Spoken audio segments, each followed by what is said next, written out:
And this next fight, this is one of the toughest fights to predict for me on the card. We got Dustin Jacoby and Nzechukwu, and it's a battle of two guys kind of going in opposite directions. With Jacoby, a little bit older now at this point. He's been in the game for a long time. This is his second stint in the UFC, and he was riding a lot of momentum. I believe he had won 5 in a row, and then he had the controversial loss to Khalil Roundtree, where most people believe that he got the victory. But his last fight, it was a clear loss to Azamat Murzakanov, and now that's 2 losses in a row on his ledger, and he has to win this one, man. I mean, if he loses this fight, he could get cut, and it could be the end of the road for him. And his opponent, Nzechukwu, he has always shown flashes and promise, and there have been rumblings. Like, I remember back in the day, Saif Saud said that Kennedy is the most talented fighter in the gym and things like that. So coming out of Fortis, that's a big thing to say.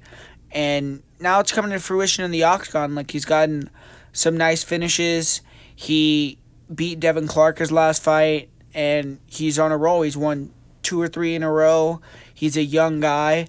So it's a battle of a young prospect coming up, taking on the old veteran on the way down. And is Jacoby going to be able to turn it around and get the victory over a guy that I think is a very easy and winnable matchup for him? Or is it just the end of the road for Dustin Jacoby? That's kind of the question that we're going to see answered here.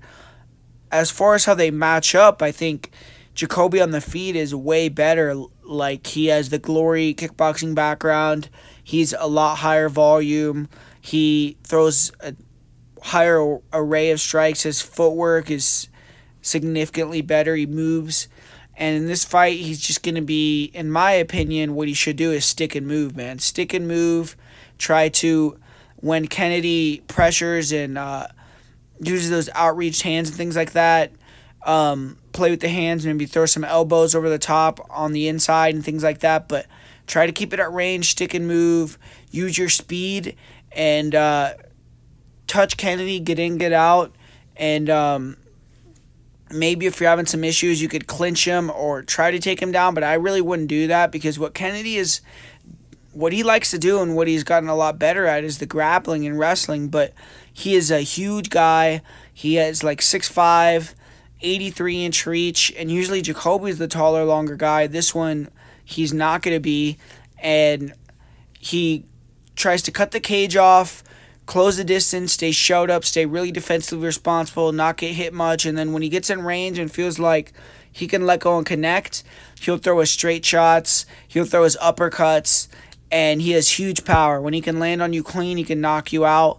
And one thing about Jacoby is recently his chin has not looked the best. He's been getting hurt, and I would still call him extremely durable, because he's barely been knocked out in a large amount of fights if you include his kickboxing fights. But he's been getting hurt, and he doesn't want to get hit clean by this guy Kennedy. He doesn't want to get hit throwing a naked kick or something like that and allow Kennedy to advantageously finish the fight like he seems to do in a lot of instances. But Kennedy, he has improved his wrestling and grappling, like I said, or really just his grappling and grappling defense, and I guess his wrestling against the cage and in the clinch. But usually what happens is guys get tired or they get sick of that pressure and they try to wrestle Kennedy, and then Kennedy can reverse it, get the takedown or reverse the clinch, start to put his big body on you, get you to the ground, and when he gets on top, he has effective control and ground and pound. He could finish fights, and he just has very good defensive wrestling at this point, especially in the clinch where he can deny it and then take you down. But he doesn't really shoot takedowns. He doesn't force the clinch. It's nothing like that. It's just, if he could back you up and get you tired, then he'll clinch you. And if you can't handle the pressure and you clinch him, he can reverse you and try to take you down. So Jacoby, if he comes in, which he usually does with the great cardio, kicks and moves, leg kicks, jabs, and just doesn't get touched, he could have a very easy 30-27 or even find that shot, slip it in, and get the knockout. But his chin is a little bit questionable for me, and if it becomes a clinch war, then I think Kennedy will get the better of that.